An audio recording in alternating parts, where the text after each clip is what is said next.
Call this meeting of the Town Council for May 5th to order. If you would please rise and join us in the Pledge of Allegiance. I pledge allegiance to the flag of the United States of America and to the republic for which it stands, one nation, under God, indivisible, with liberty and justice for all.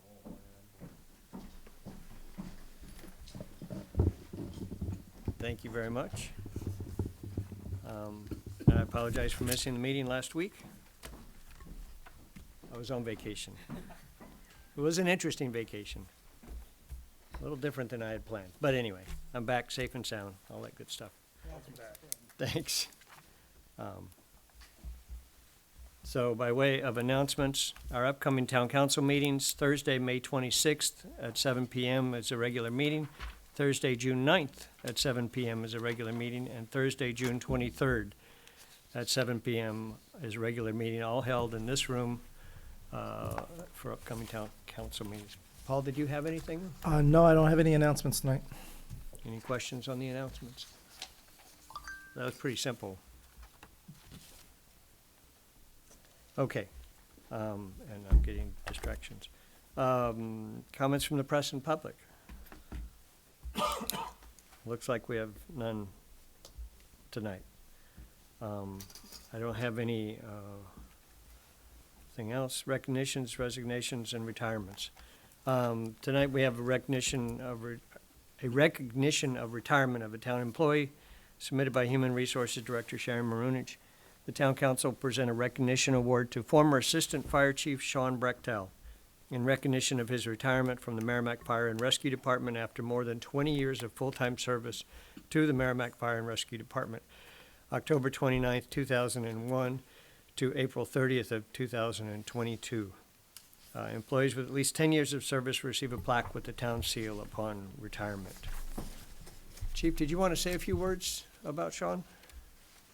Sean was not able to make it tonight, but we certainly appreciate his service and all that he's done for Merrimack. Yeah, no, thank you for the opportunity to speak. Sean was appointed, as you just said, as a firefighter paramedic in October of 2001. His official retirement date, like you just said, is April 30th, 2022. He devoted over 20 years of service to the citizens of Merrimack, and over that time, he was a true leader in all roles that he held within our department. And since joining the department in 2001, Sean paved the way for our paramedics today to become the first to hold the ranks of lieutenant paramedic, captain paramedic, and assistant chief of operations. Prior to 2001, paramedics were not allowed to advance in rank, and their role as a firefighter was limited. So Sean certainly blazed a trail for others to follow. And while Sean is retiring, and for some, retirement may be an ending or a closing, for him it's a new beginning. He will continue as chief of Pennacook Rescue in the town that he lives in, and he's also now working for the Catholic Medical Center. During his last day, a lot of people got the chance to stop by and say thank you and wish him the best on his retirement. He will be deeply missed, but we wish him all the happiness he has earned. The department has appreciated all of his efforts and support, and we congratulate him on an outstanding career and thank him for the lasting contribution that he made to our department. I did get him a plaque that outlines every single rank that he held within the department. Awesome. Just because I felt it was important to recognize each of the steps that he took while he was with our organization. So, yeah, did you want me to show the plaque at the town? Sure. Oh, okay. Oh, This is, I thought you were talking about that one, but that's fine. So that's the standard. Oh, I can. And then this is the one that the town got him for those on Right. camera. Yours is very cool. So, Very nice. It's a nice touch. Yeah, I like that idea. all right, yeah, so, like I said, he will be deeply missed. He takes a lot of values and tradition and institutional knowledge with him when he left, but he's only a phone call away, so we were thankful to have him. This is really cool. Just to go ahead and let everybody know, the town's plaque that we've sent him is presented to Assistant Chief Sean P. Brechtel upon the occasion of your retirement and recognition of the loyal and dedicated full-time service which you have contributed for more than 20 years to the Merrimack Fire and Rescue Department. Your dedication and devotion to duty has been a tremendous asset to the town of Merrimack. We wish to extend to you our sincere appreciation for your outstanding performance of duty, October 29, 2001 to April 30th, 2022, presented by the Merrimack Town Council and Town Manager. So that's, and then this one, which lists the different positions he's had from October 29th until he retired. Very nice. Thank you, Chief. Nancy? I'd just like to note, give a little special recognition for his leadership during the COVID pandemic. He was instrumental in developing a procedure by which paramedics could evaluate the COVID status of people who had been called for help. It was so effective and so efficient that it was adopted by the state to be utilized in other towns. So I want to be able to give him recognition for that really highly effective and program that he established. The COVID car. The COVID car. And it really was. I know right. the other fire departments utilized that. They didn't use the ambulance to go in. They had a special procedure so that one paramedic would be exposed, protected but exposed, rather than the whole ambulance. And it was really really good. So I just wanted to give him special recognition for that. Very good. Awesome. It was he's had a long and distinguished career, and we really do appreciate his efforts. Anything else? We'll move along to the next item on our agenda, which is the reorganization of the town council. As you know, every year after the election, we reorganize and decide on the positions of the town council, specifically at this point for the chair and vice chair for the upcoming year. And then later on, we'll talk about different committee assignments. We had no change in the council's makeup this year, so the question is just a matter of the two positions I just mentioned. So right now, I guess I would open for nominations for chair, and the nomination does not need to be seconded. Any nomination is valid unless that person declines. So if there's any nominations, Lon Woods. I nominate Finley Rothaus for chair. Okay. Are there any other announcements? Any other nominations for the position of chair? You're so happy to get rid of it. Shh. In a hurry. Golly. Seeing none, we'll call for a vote. All those in favor of Finley Rothaus for chair? Well, I guess I should back up a half second and ask Finley if he accepts the nomination. I do. Okay. Thank you. Now, all those in favor of Finley Rothaus for chair of the town council of Merrimack for the year 22-23, signify by saying aye. Aye. Any opposed or abstaining? That passes 6-0-1 with Finley Rothaus abstaining. Congratulations, Finley. Thank you, everybody. I appreciate that. We have to know that Tom, I've said that for me, 1 year as a chairman is normally adequate because you just really have to be on your game when you're chairing a meeting. And I like a breather once in a while, but he's done it for at least 3 years. It might be a fourth. I might be no, it's 3. I think it's 3, yeah. So I appreciate. Because Nancy said I could only do 3. Yes, she did. Yeah, you have an excuse, that's right. Perfect. So I definitely appreciate it. Awesome. Well, I'll turn the meeting over to you then. You Right. need to call for a vice chair. Yes, announcement. I'll open for nominations to vice chair. I would like to nominate Nancy Harrington for vice chair. Thank you, Andy. Are there further nominations? Seeing none, I'll call the question. All those in favor of Nancy as vice chair signify by saying aye. Aye. Opposed? Abstain. 6-0-1, and thank you. Always with you, Mr. She is. She's awesome. I've enjoyed the times that I've spent as chair and vice chair with We've done Nancy. this And we've done a before, couple times. But, so thank you so much. Thank you, Nancy. All right. Next on the agenda is a public hearing to consider the acceptance of recommended changes to to Chapter 158, the sewer use of Merrimack Town Code pursuant to Charter Article 5. And I skipped letting you know that there are no announcements this No evening. I did that. appointments. No appointments, that is. Yep. He's not Hi, speaking Sarita. tonight, so don't worry about it. Congratulations, Chairman Rothaus. Oh, Pleasure to see you thank you, again. thank you. Vice Chair Harrington, pleasure to see you again also. So I'm here for this incredible subject about the sewer You need use. to- Hold on. There you go. I'm here to discuss the response to town council comments on the sewer use ordinance revisions.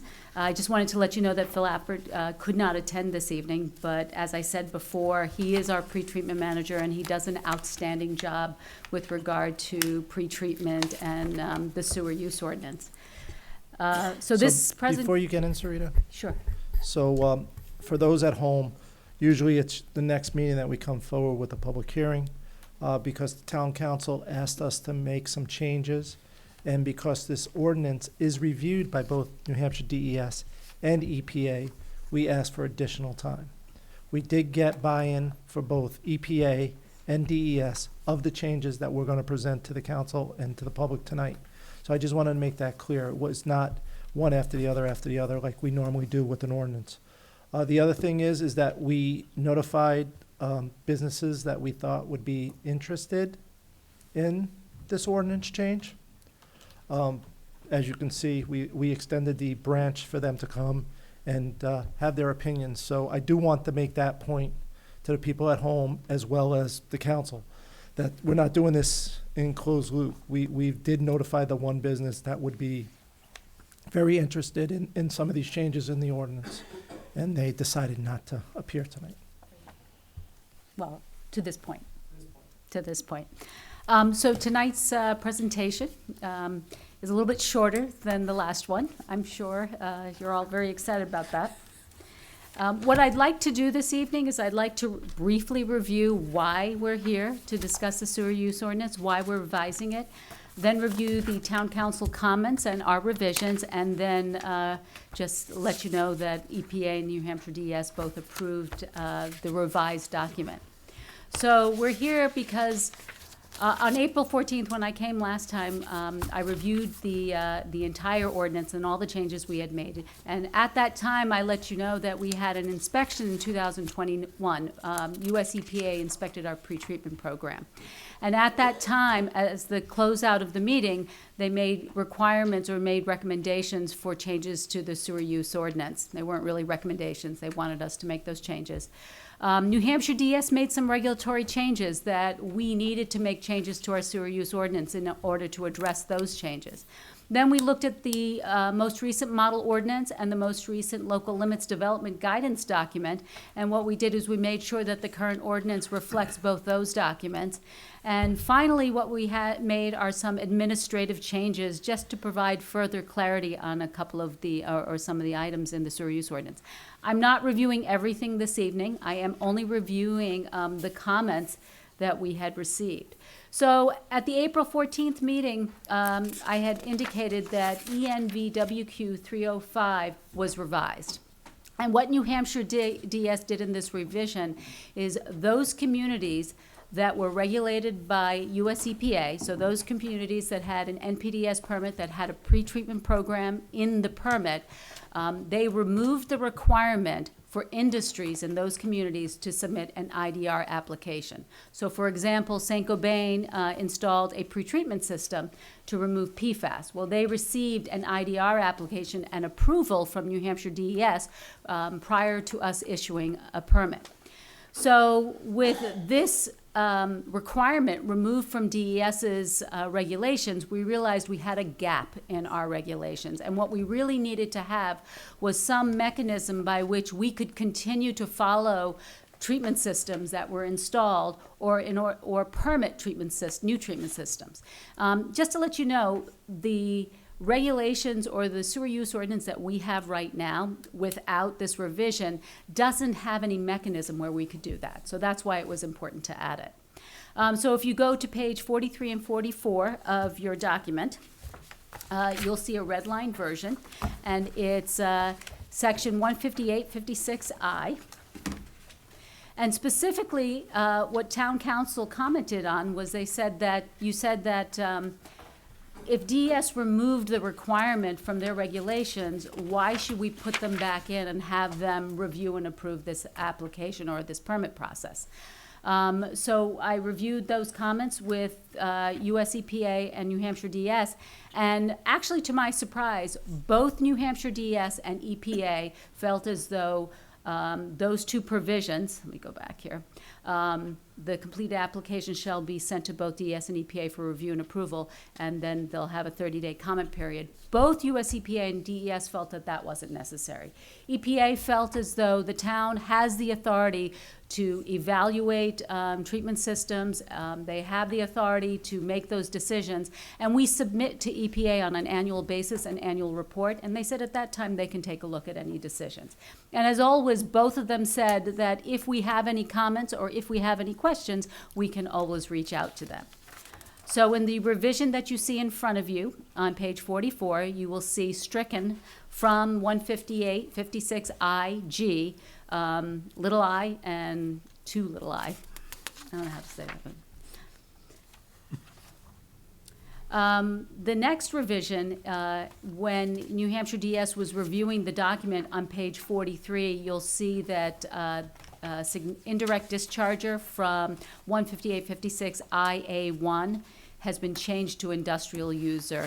And the reason for that is because industrial user is a defined entity under the sewer use ordinance and under the federal regs. So that's on page 43. You'll see that up at the top. I'll go to page 2. And I highlighted it in yellow to make it easier for everyone. The next change that we made, and this was, oh, go ahead, I'm sorry. Thank you. Thanks, Sarita. So is that going to change too on page 44, E and F, where it says indirect discharger? Are those going to be changed too to industrial user? Because we don't use the word significant, it can stay as indirect discharger. Okay. So it's in a significant industrial user. So an indirect discharger is also a term that you can use, but DES felt that because we had the word significant, that they wanted it to follow through with what the federal definition or the federal. Okay. Thank you. So on yes. Yeah, it is a good catch. There are more places than indirect dischargers. There are a lot more places. Yeah. So the next change that we made was 158-56 IF. And what we did there is we added the word decrease. So how it reads now is the indirect discharger shall not make any changes to any process that contribute to the wastewater discharge that would increase/decrease the amount of flow, the change of characteristics of the pollutant's discharge, or increase the concentration of any pollutant without prior approval by the town through the submission of a new industrial wastewater discharge request. So the reason for decrease is we have one discharger that is about 40 to 50% of our flow. They're about 60% of our BOD load. They're about greater than 80% of our TSS load, and they're greater than 80% of our phosphorus load. So if they were to make a decrease in their wastewater volume, it would have a significant impact on our operations. And what we would want to do is be able to prepare for it. In addition, it's really good to maintain an up-to-date list of the allocations that we have. So we want to know who's discharging to us and how much they're discharging, because that tells us how much availability we have to future users. 158-57, which is also on page 44 at the bottom, we added the word calendar to the beginning of that citation. Any person, including the industrial user, may petition the town manager to reconsider the terms of a wastewater discharge permit within 30 calendar days of issuance. So the reason we added calendar was the comment was made on page 45 that the town has 30 business days to respond to a request for reconsideration. So we felt that it was important to put calendar days for the request itself. As with the previous presentation, US EPA approved the revised SUO on April 27, 2022. And New Hampshire DES approved this version, the revised SUO, on April 22nd, 2022. And the reason why those are important, and if we can go back, those two slides, with the EPA approving it and DES approving it, we have in writing that they both approved this document. You remember about 3 years ago, it's 3 years ago, I think, 3 or 4 years ago, we got hung up because we didn't have something in writing saying they approved it. It was a verbal approval. So this time, we made sure we got them in writing. So they're in writing, so we will not be able to be hung up on that technicality again if it proceeds. So that was New Hampshire DES's approval. We didn't have it in writing. We always have had EPA's approval in writing. We got both of them approvals in writing. So We're good, good. Questions? Great job. Thank you. I think this is the shortest one I've ever done. I'm impressed. So, Nancy? No, I just want to say thank you for doing that, Sarita, and looking into it. I think it's much improved and, benefits the town Right. as written, so thank you for all the work. Well, I think the comment was fantastic. I liked it. Yeah, I think It made a lot of sense. You're the one, I believe, who Yep, caught, you caught did. that, so, yeah, that was. Thank you. Is, any further questions or comments? No? Then I'll open the public hearing. Did you? Oh, okay. Thank you, Paul. At 7:26, if anybody from the public would like to speak, you can address the microphone. Or address the council through the microphone, I guess. I see no one here, so we'll close the public hearing at 7:27. Pleasure of the council? You just need to change the signature page on 56 to have the town council chairman be Finley Rothaus. I will definitely do that. Now the pressure is on. Oh, God. That's right. What do they say? You get Yeah, to it's sign. I always say, annoying that. You notice the smile they had when they said, Yes. I always say, the last time I signed something like this, anyhow. You were in the army. So the next it would be to move it to a third reading, consent agenda. so moved. Motion by Nancy Second. Harrington, second by Tom Koenig. Any further discussion on the motion? I think it's pretty clear. It's been through a great review. It's been approved. I don't see why we would not approve if EPA approves and New Hampshire DES does. And again, thank you, Nancy, for your input as well. Great, yep. Excellent. All right, seeing no further discussion, I'll call the question. All those in favor of the motion, please signify by saying aye. Aye. Opposed or abstained? That's 7-0-0. Thank you, Sarita. Have a nice evening. You too. You as well. Thanks. All right, next item on the agenda, updates from our representatives. Nothing came in? Nothing came in. Oh, you did those. I was wondering, I'm going, oh my gosh, I didn't look at the announcements. But that was before my time. So, all right, town manager's report. At this time, we'll pass it on the town manager's report. Oh, very good. Thank you, Paul. All right, nothing in consent agenda, no old business under new business. Item number 1 under new business, the council to consider the request to withdraw $303,000 from the ambulance capital reserve fund for the purchase of a new ambulance for the Merrimack Fire Rescue Department. And Chief DeFranzo's here to Yes. enlighten us. And Paul, did you have something? Yeah, I'll first? kick off the discussion. This ambulance was in the capital reserve, capital improvement plan. I believe in 2019, when we were looking at the fire engines and making a plan go forward for the fire department. So this has been in play for about 2-3 years now, with the capital improvements of the fire department, similar to the ladder truck that was on the capital improvement that we are paying cash for. This ambulance was on our capital improvement plan. We planned for it. We have saved for it. Chief DeFranzo came to me and asked if they could keep the 4th ambulance in abeyance. With the 11 gentlemen, 11 firefighter and paramedics on duty now, we are able to run up to 3 ambulances. The other problem is that we're having is that if an ambulance goes down, we don't have a backup piece of equipment to put in its place, and we might be down 1 ambulance.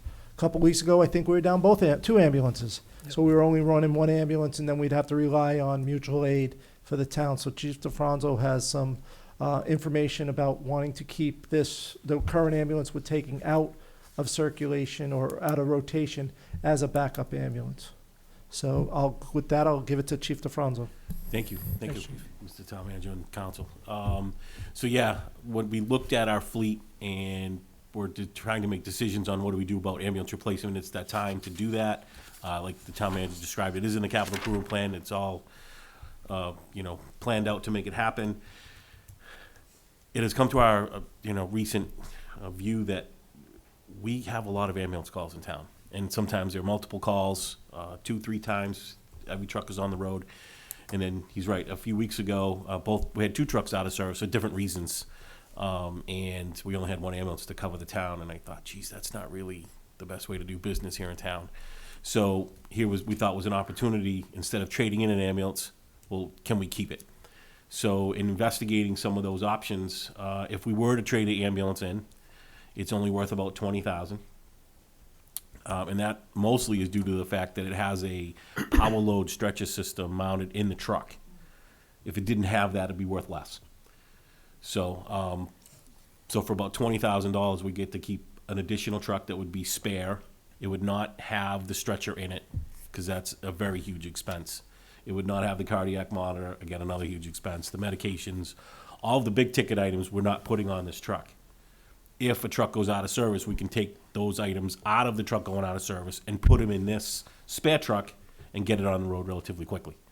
The other thing we noticed, and I'm sure everybody's having the same frustrations, is when a truck does go out of service and we need parts, parts are sometimes hard to get, and there's been long delays in getting parts. So that just extends the life of the truck being out of service.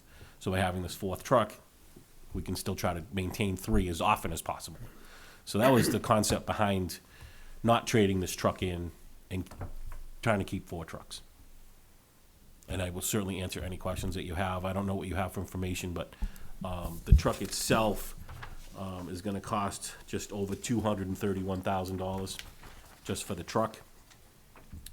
The Stryker load system, because we have to put the load system in the truck to handle the stretcher so it can load it into the ambulance. Again, and that's a huge investment, but when you look at back injuries, which we've had many here in town over the last few years, since that system has gone in, knock on wood, claims have been way down. So it was certainly worth the investment that the town made at that time. So that's a almost $33,000 option for the truck. We would have to get a full complement of radios for it, so that was an additional expense of around $10,000. We did put in for a cardiac compression device. We currently don't have one. So we thought this might be a good opportunity to start and get one with the purchase of this truck. So we put in for that. And then the supplies needed, and I'll just keep it general, the Band-Aid stuff. It would cost about $10,000 to buy the Band-Aid stuff and a couple extra bags. So like I said, if we do need the truck, it's a quick stretcher, cardiac monitor, medication bags, and maybe a couple other things, and the truck's in service. It won't take long. So that was how we came up with the costs to put this truck on the road. So with that, I'll answer any questions that you may have. Thanks, Chief. Barbara? So, if I understood this correctly, you're gonna leave the load system, you're gonna move it to the new truck. The old truck won't have the load system, so are you back to manual for that one? Nope, so we will be buying a new load system with this truck, this Okay. new truck that we purchased. Okay, yeah, because that's, The powered stretcher will not be bought. That's Okay. another $32,000. Right. We're not buying one. We're only buying the power load, which is what lifts the Lifts it up. stretcher into the truck. Mhm. Yes. Sure. Tom? Oh, thank you. You said you need to be able to run 3 ambulances, and because we have 11 men on staff, we can do that now. More consistently. How often does the ambulance go out by itself? I mean, usually it seems like it goes out with a truck or a fire rescue or Yeah, something like that. yeah, because of the severity of the calls that we get most of the time, that requires a more complement of staff to go with it. So any level C or greater above call, we usually will send a fire truck with the ambulance, because that's probably gonna mean they need more patient care and more equipment. So we need the extra hands to help manage that situation. So, yeah, most times you'll see the fire truck go, but those guys that are assigned to the engine are on the engine, they're assigned that for the day. Ambulance crew is assigned to the ambulance that day. The ambulance 3 crew comes from the staffing for the ladder. So if we have another ambulance call, we will remove staff from the ladder truck, man that second truck, and off it goes. And then the staff that manages Station 2, If that truck needs to go in service, they come off the engine and get on the ambulance, and out they go. But then now you lose that engine in South Merrimack if you have to put that truck on the road. So that's kind of how, but again, with 11 people, we can more consistently run 3 trucks if in fact we need to do that. We are trying to develop some mechanism on how to better track the occurrences of that. The current software system is not capable of doing that. I'm not sure about the new one that we're migrating to in the next month or two. I'm not sure what the capabilities are of that system yet. So if it doesn't have an ability, then we'll have to figure out a way to better track those numbers so that, it means something at the end of the day as to why and how often these situations occur, so.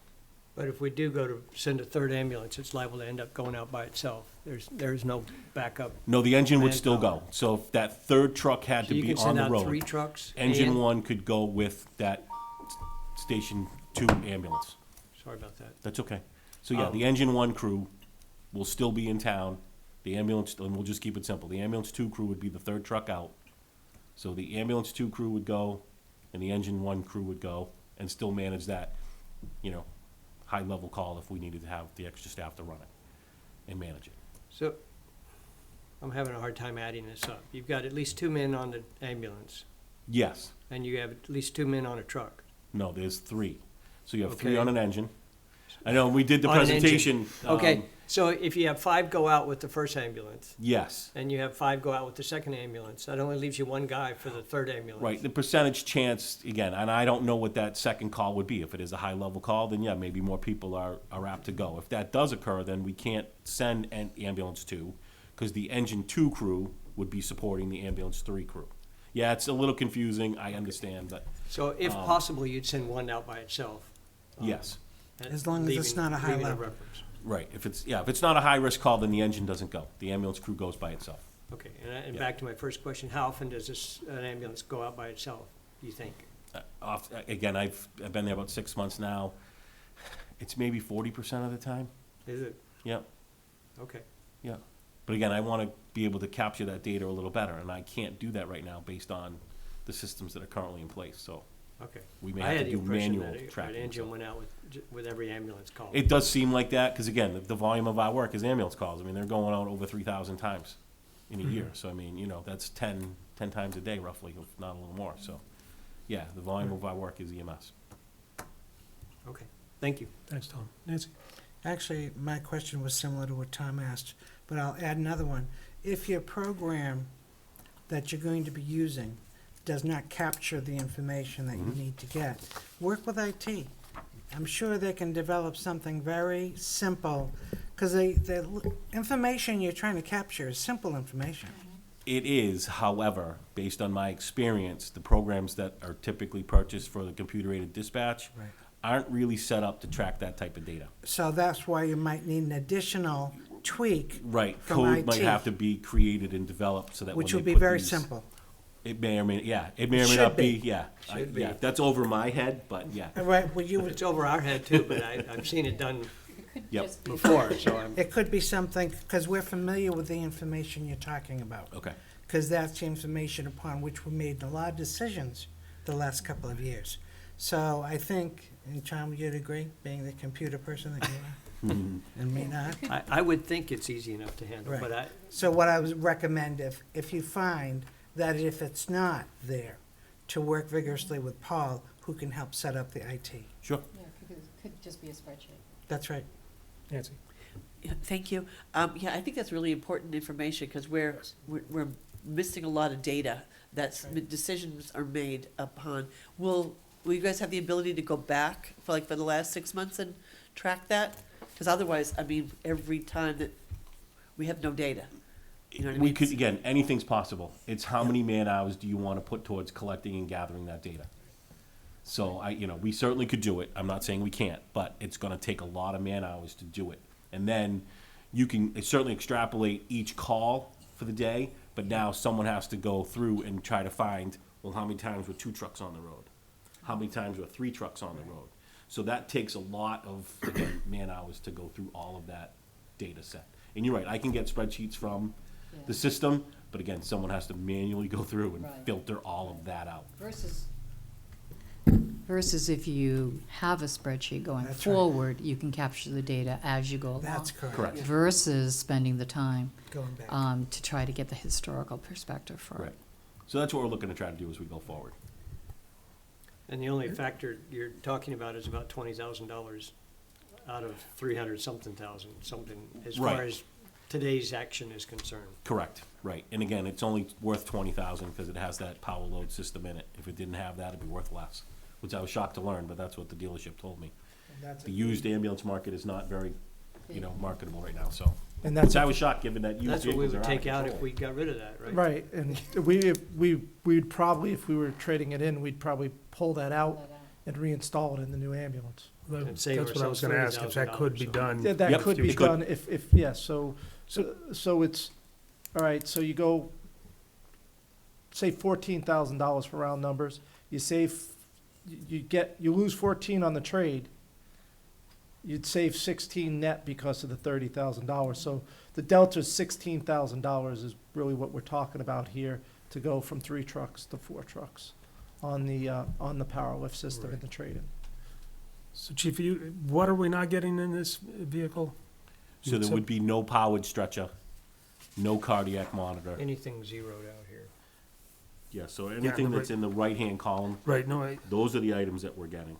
But we did not put, okay, so there's the stretcher, all right. Yep. That was the big one. Now, that stretcher, the mounting system is 30 plus, and the stretcher itself is 28?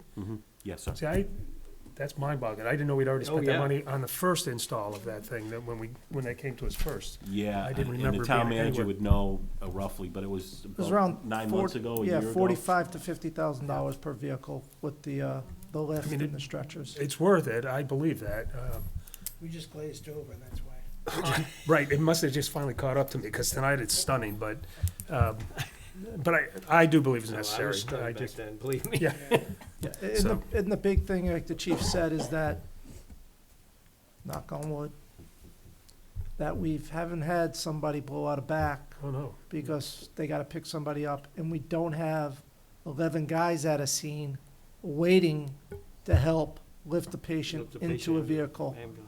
Because, and then one guy slips and we have 2 back injuries or an arm injury.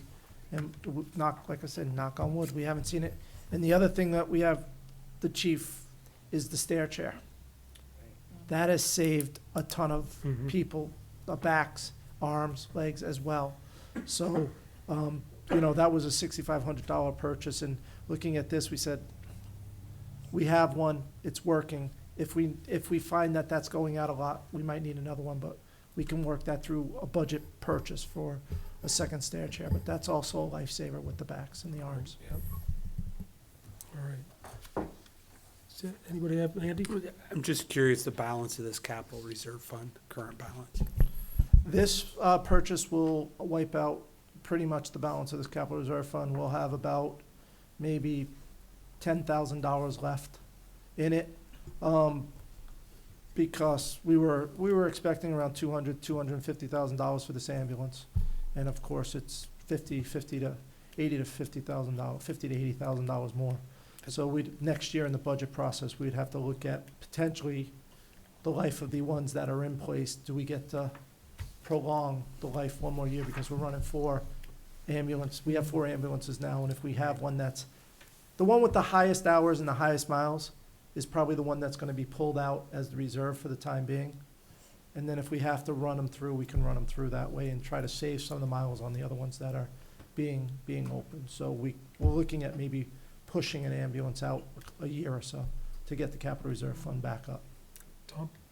Chief, is this ambulance that you're specing here comparable to the other 3 that we have? identical. They're all It's identical. F-550s, Yep, 4x4 diesels? And they're all made by and manufactured through AEV. And AEV is a lower end type of truck. It's not a high end Cadillac ambulance. And again, the staff likes the truck. They've not been able to, destroy the truck. They've had very good success and luck with the truck, so there's no sense to change. And again, the pricing is pretty reasonable given what it Okay. does. I had thought, my memory was about 350s and 450s, and yet you're saying these are all 550s. Yeah, and again, that gives you the extra GVW, and especially with that power load system and then the powered stretcher, that adds weight to the truck. So, yeah, we want to make sure the truck can handle the weight. And Oh, then, the public is not as thin as it used to be, so that extra weight, and I can say that because I live in my own glass house, but, yeah, so we need the extra GVW on the truck to make sure it can handle everything Okay. that's gonna be put through. And Chief, what is the lifespan of these generally? Well, in talking with the town manager, what we'd like to try to get on is a cycle where we buy a truck every 3 years, so that the oldest truck coming out of service would be about 12. Okay. That's what we'd like to get to. And I think we can do that once we get on a cycle. So, but it's just gonna take a little bit of time to get there. Yep, great. But right now, your oldest truck is only about 7 years. Is that right? Yeah, the oldest You- truck, you yeah, the saved oldest truck is a 2000 2015, Yep. correct. Okay. And mileage at 99 is not overly, Yeah, well, unfortunately, like the, this? the highest mileage is on the newest truck. So Because we've- everybody likes that one. I don't know, but when we that's discovered what I that, do. we certainly made adjustments, and we'll make sure that we are First better out. at managing the apparatus and where it's going and how it's going, so. That was news to me when we started looking, I thought that had already been kinda done before I was here, but an oversight, it must have occurred, so, but we'll fix it. Perfect. okay. All right, All right, thank you. thanks, Tom. Anything for Nancy? Paul, you can probably, what's the next item? We've bought a lot of fire trucks in the last, 3 years? What's the next thing on the CIP after this? The next thing is the SCBA filling station, and that'll be Okay. coming forward in May, but that's out of Fire Equipment Capital Reserve. Remember, we got the grant for all new Right. SCBA equipment? Yes. We didn't get the filling station, and we knew we were gonna have to buy it. Right. That's about 103, 105. Yeah, it's around 1,000? 104, Yeah. and then the cost for new electrical service was another 2 or 3. It's a grand. Okay, compressor. but that's for God's equipment. That's equipment, But what so, about, the next vehicle, is a fire truck. But that, I believe, is in 3 to 4 years. I I think was it's gonna say- 26, 27 that we're looking at, the next fire truck would be the next one that comes out. There was an ambulance, like I said, we were, because the way we bought our ambulances was 15, 17, 15, 16, 17. 15, 16, Correct. 17. There's We a were lot supposed to have one, altogether. we were supposed to have one 21, 22, 23, 24, 24, 26. We're supposed to skip a year and replace those 3 ambulances. What we're trying to do now is push out that Extend them all. push them out a little bit. okay, So, but that's really the next big piece of equipment, and we're saving up for those. yeah, thank you. Barbara? Are the ambulances diesel? Are they running on regular? No, they're all diesel vehicles. Okay, well, then you just broke it in. Yeah, exactly, yeah, we're lucky. And Tom. just wanted to point out, I believe, the ambulance capital reserve account stands by itself, right? We don't buy fire equipment out of Nope. that. We have 2 capital reserves for the fire department. One is the fire equipment capital reserve, which is your engines, that compressor, boats, command cars, things of that sort. And then we have an ambulance capital reserve, that's the AD monitors, the trucks themselves, the power lifts, things of that sort would come out of the ambulance capital reserve fund. So we have 2. And that's when we have a town something regulation that says we have to put money into that every year Yeah, by town vote or but something. we have to put, on the ambulance one, we have to put. 80,000 or something. Yeah, there's a number, Which is no longer sufficient, but right. Right. There's a minimum that we have to place in there. I think it was 25, in fact, Yeah, yeah. so there was a minimum that we had to place in there each year, because one year, I remember Eileen wanted to zero it out, and we found out we couldn't do that. So we had to place an amount in there, via the wording, but we have since increased that. I believe this year is over $110,000 that we're putting in there. We're putting some money into the capital reserve funds. Very good. We all set? Okay. I'm all good. Somebody like to make a motion? Where's Bill Boyd when you need him? I know, I'm trying not to. I move that we approve the request to withdraw $303,000 from the ambulance capital reserve fund for the purchase of a new ambulance for the Merrimack Fire Rescue Department. Second. Do you need the perfection of signature and all those things? Yes. And to authorize the town councilor to sign Town any and all manager. Town or, manager. excuse me, town manager to sign any and all documents necessary. I was gonna ask which town council you want. Nancy. All right, motion by Andy, second by Barbara? Any further discussion on your motion, Andy? No further discussion. Any further discussion? Seeing none, Call the question. All those in favor signify by saying aye. Aye. Opposed or abstained? 700. Thanks, Chief. Thank you, thank you. Thank you all. Have a good night. Take care now. Now you've spent all the money you can spend now. You can. You've emptied the jar.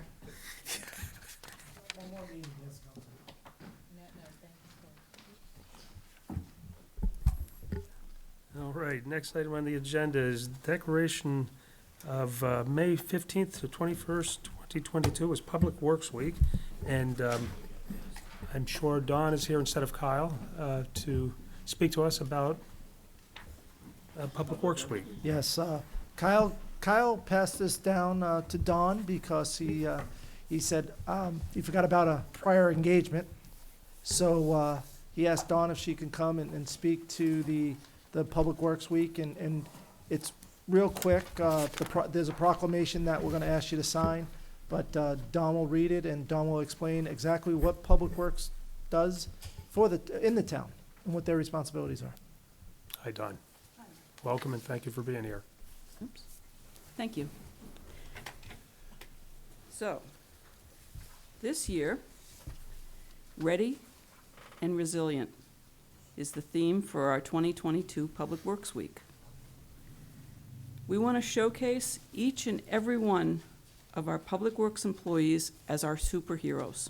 And you can see from our posters that are out, that's the Ready and Resilient. Each and every one of them, our Public Works professionals. They are always ready to serve our community and the citizens of the town. They are resilient in the face of challenges. Whatever adversity they are facing, whether it be a flood, wind, snow, or ice, they are always there providing service to the community. They are able to pick themselves up and to continue and carry on in the face of adversity. They are resilient. They support each and every department in this town. Think about it. They're always there. They're our first responders to our emergency personnel, to the police, the fire, the ambulance. They cut the trees out of the way. They plow the roads to get them there. They're our first responders. This year, we are fortunate to have our 2 seasonal highway maintainers will be starting on Public Works Week. What a way to start a job. So many of our highway personnel will be attending what's called the Mountain of Demonstrations event at Lake Sunapee. So there they go and see all the latest and greatest. And they also compete and are challenged in many competitions, and they do very, very well. Yes, yes. Also, we have the first graders, all the first graders in town that week. During that week, they will be coming to the highway, the police, the fire, and the library. At the highway garage, they will see our wonderful new facility. They will touch our big trucks. They will have the Public Works coloring books. And one year, as an example, they painted their little hands on the snowplows. I don't know whether they'll do it this year or not. COVID has kind of curtailed a lot of this. Anyway, those are things that we do, and we have opened up more, especially during this week, to the public, but of course we still are being a little cautious at this point. The town's infrastructure, the facilities, the buildings, and the grounds could not be serviced, improved, or beautified without the dedicated efforts of our Public Works professionals, our superheroes. We should honor them every day, but we are here tonight to ask that the community specifically honor all of our superheroes during National Public Works Week, which is the week of May 15th through the 21st.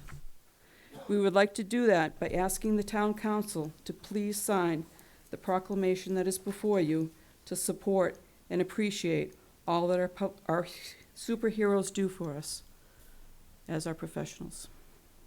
Excellent. They're kind of unsung heroes. They are busy, and I've seen them in action, popping in during storms. They just don't come back in. They're out on the road for hours and hours until it's cleaned up. Unlike some communities don't work that way. Our guys come in and just keep on muscling through until the storm's over and they've completed their operations. But when that comes to mind is the ice storm about a dozen years ago. I can't even remember when it was now. And the trees were falling through the cruisers. When one went through the windshield of a cruiser, a big branch came down, and they were very busy the whole night. But anyhow, I'm going to read the proclamation here, without objection. It's a National Public Works Week proclamation, May 15th through the 21st, 2022. Ready and resilient. Whereas public works professionals focus on infrastructure, facilities, emergency management, and services that are of vital importance to sustainable and resilient communities, and the public health, high quality of life, and well-being of the people of Merrimack, New Hampshire. And whereas these infrastructures, facilities, and services could not be provided without the dedicated efforts of public works professionals who are state and federally mandated first responders, and the engineers and managers and employees at all levels of government and the private sector, who are responsible for rebuilding, improving, and protecting our nation's transportation, water supply, water treatment, and solid waste systems, public buildings and other structures and facilities essential for our citizens. And whereas it is in the public interest for the citizens, civic leaders, and children of Merrimack, New Hampshire to gain knowledge and maintain ongoing interest and understanding of the importance of public works, first responders, and public works programs in their respective communities. And whereas the year 2022 marks the 62nd Annual National Public Works Week, sponsored by the American Public Works Association, be it now resolved, we, the Merrimack Town Council, do hereby designate the week of May 15th through the 21st, 2022 as National Public Works Week. I urge all citizens to join with representatives of the American Public Works Association and government agencies in activities, events, and ceremonies designed to pay tribute to our public works professionals, engineers, managers, and employees, and to recognize the substantial contributions they make to protecting our national health, safety, and quality of life. So, if somebody would move that? So moved. Second. Any discussion, any further comments? Seeing none, I'll call the question. All of those in favor of the National Public Works Week proclamation? Oh, I'm sorry, Lon. Thank you.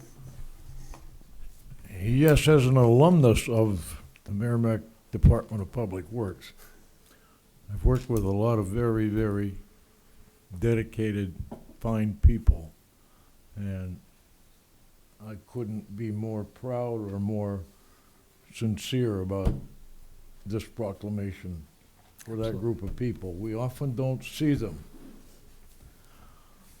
And I know there are any number of, I'll call it humor jokes that perhaps put them in a different light than they should be, but they're there, they're knowledgeable, and they keep the town in great shape. And I thank you, and I thank the department. Thank you. They're like Yes. the engine under the hood. You never see them, but they're always there making it work. Very true. Very true. All right, so no further discussion. I'll call the question. All those in favor signify by saying aye. Aye. 700. Thank you, Don, Thank and make you. sure that your staff and crew know we're very proud and happy that they do what they do for us. Thank you. Appreciate it.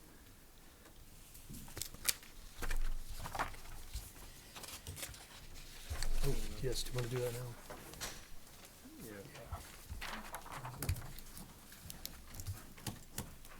Nope. It works. Just leave it at that. All righty. Should I give this to Don, or are we putting this at Town Hall? I'll get it to them tomorrow. Okay. All right, next on the agenda is committee assignments. We should just go through the list, I suppose, and it is already on my sheet that the Highway Safety Committee has been taken, so I already put that down. How'd that happen? that was a miracle. I don't know how that happened, but anyhow. We do Um, have to get rid of agricultural Yes. and also technology. I crossed them out. On your copy. On my copy. My copy, that will become the official copy once Becky types it. All right, we may as well start from the top. You can tell me who has it and who, if you want it, if somebody else might want it. So the adult community center, it's not required, who's been? No, I do that now. That's right. I do that, and I also do the MYA. I wouldn't mind giving up one of them. Which one? Either one is fine with me. If someone has an interest in one or the other. I'm a member of the Senior Citizens Club. Does that preclude my interest? No, it does not. Do you want to? I'll do that. Because they meet once a month, that's all, at the center. Okay, that's fine with me. So, Lon, anyone else interested, though? You win, Lon. And I'll keep the MYA then, unless someone else wants it. It doesn't matter to me. I'll keep it. We'll just go through the Just list as and long figure as it out. somebody, everyone has to have an assignment, they can't.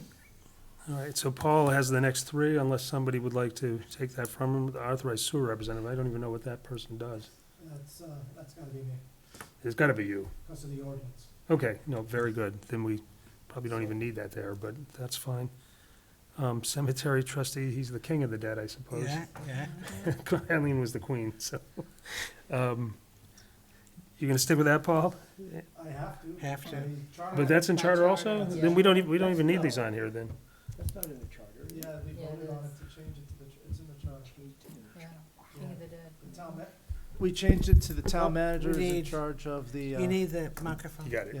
yeah. Town manager is in charge of, the trustee of, the cemetery. The Chamber of Commerce, that one, I'm on it. If a council member who sits on the chamber wants to be that representative, that's fine. I go to the meetings, if they ask me to go to the meetings and I talk to them, but those other two, by basically ordinance and charter, those are mine.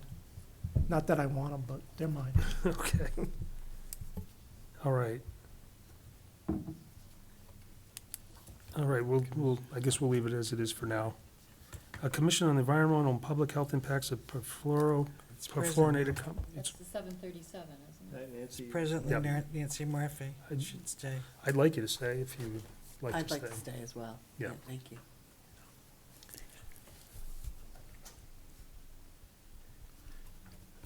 And then Conservation Commission. That's Andy. That's,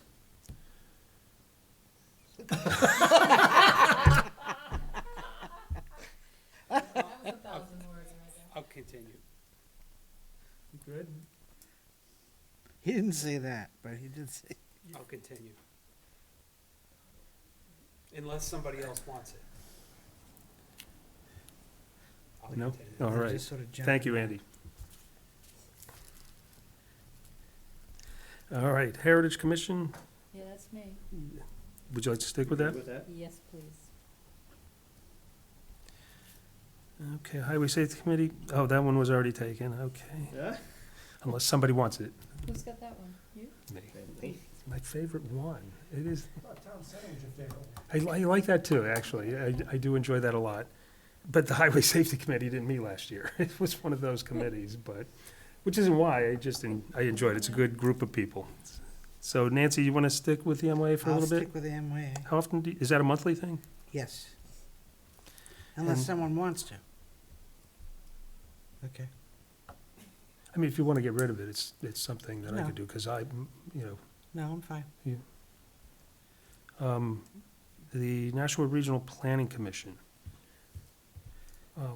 Who's doing the planning board? That was Bill Boyd was on that from the town council. Sorry, that was Bill Boyd from the town council was on it. I believe Tim Tenave is appointed as well, Right. and there was one other. We decided there Lon was. Lon's Woods. been on I it, thought but, Lon's Lon one. had that one. yeah, Yeah. he does right now. It might be better, I don't want to speak. It would be my request that I not continue. I don't find it a good fit for this councilman. I'll volunteer for it Are you doing the planning board? if, I was gonna ask you to to take the planning board? take the planning board and I'll be your backup. Oh, gosh, this was a pressure move. Oh. What day is the planning board? Tuesdays. Tuesdays, twice a month. You want to negotiate here? Yeah.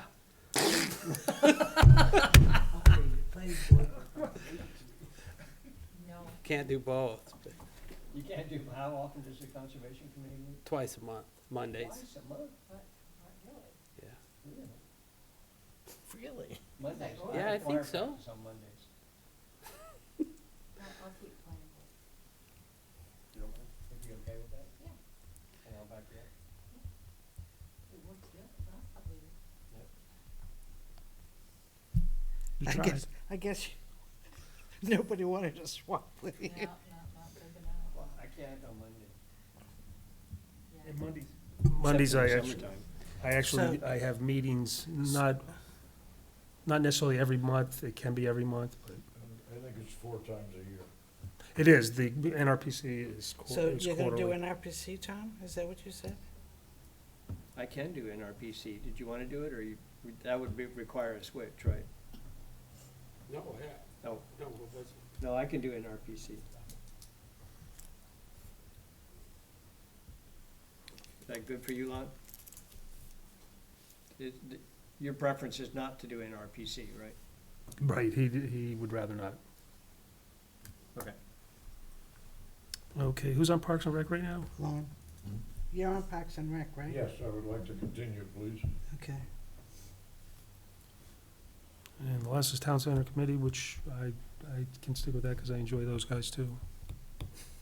And guys is a generic term. What's that one? Town Center Town Committee. Center Oh.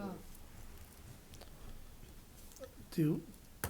Now, we have it dotted through, but the New Hampshire Rail Transit Authority, Yeah, Tom used to do that. yeah, that might be good to have a person just in case.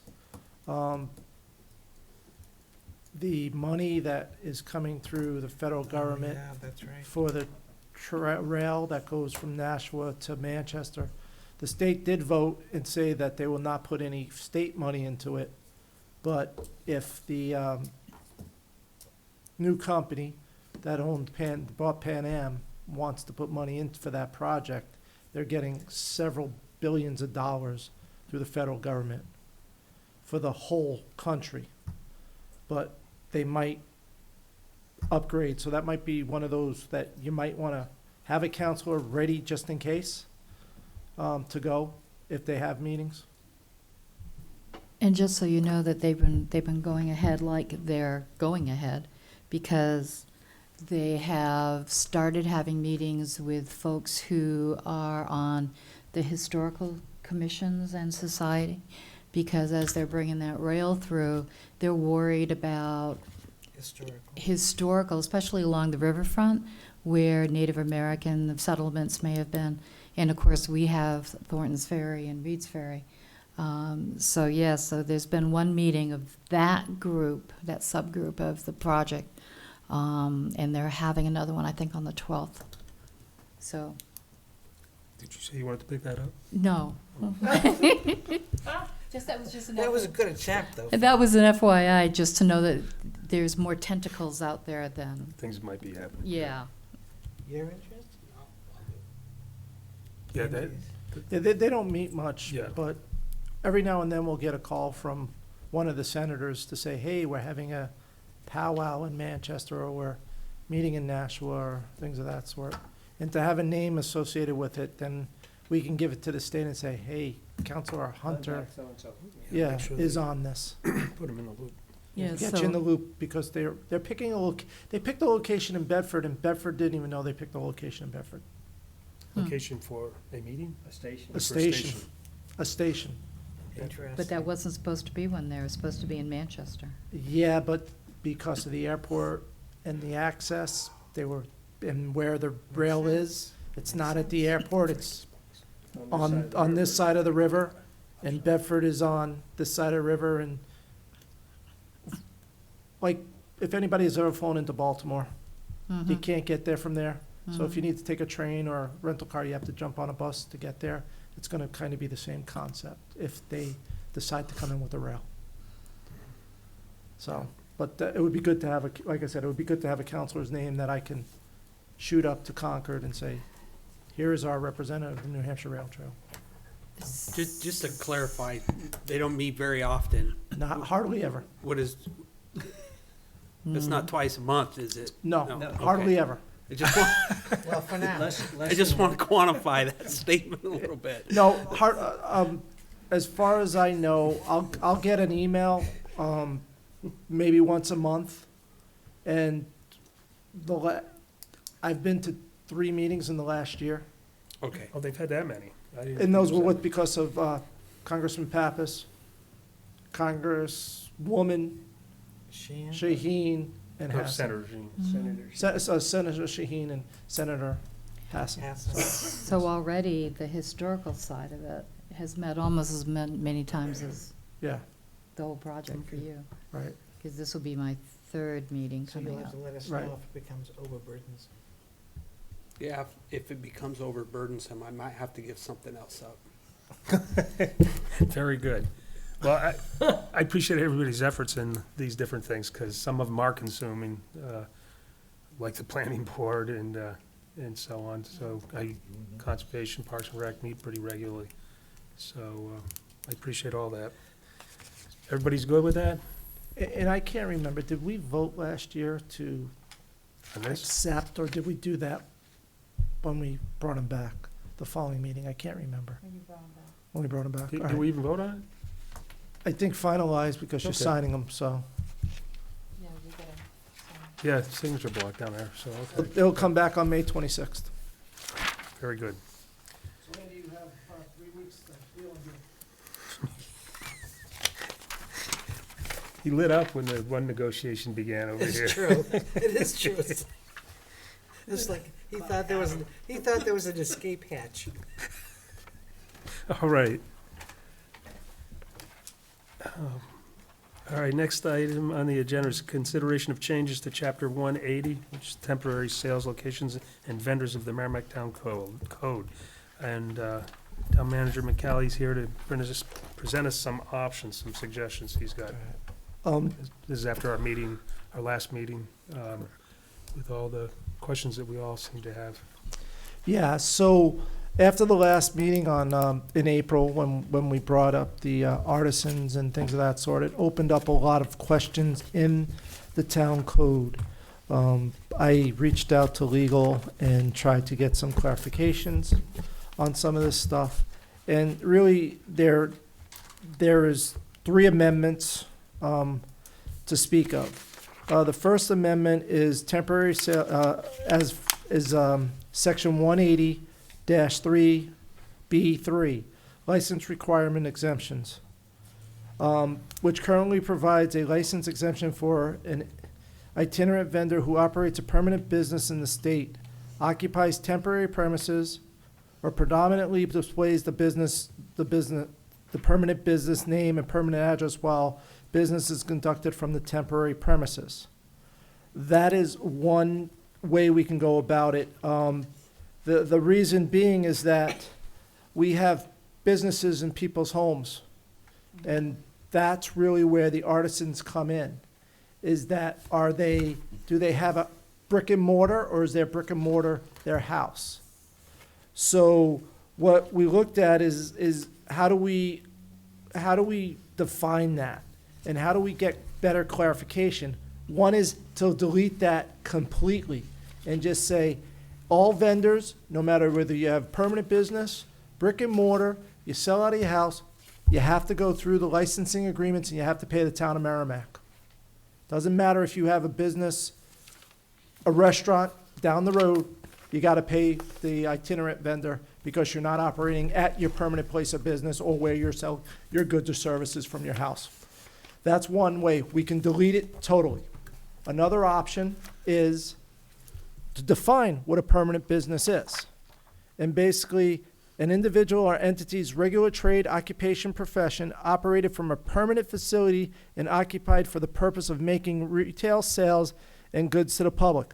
A permanent business does not include home occupations or any other business operating out of a residence.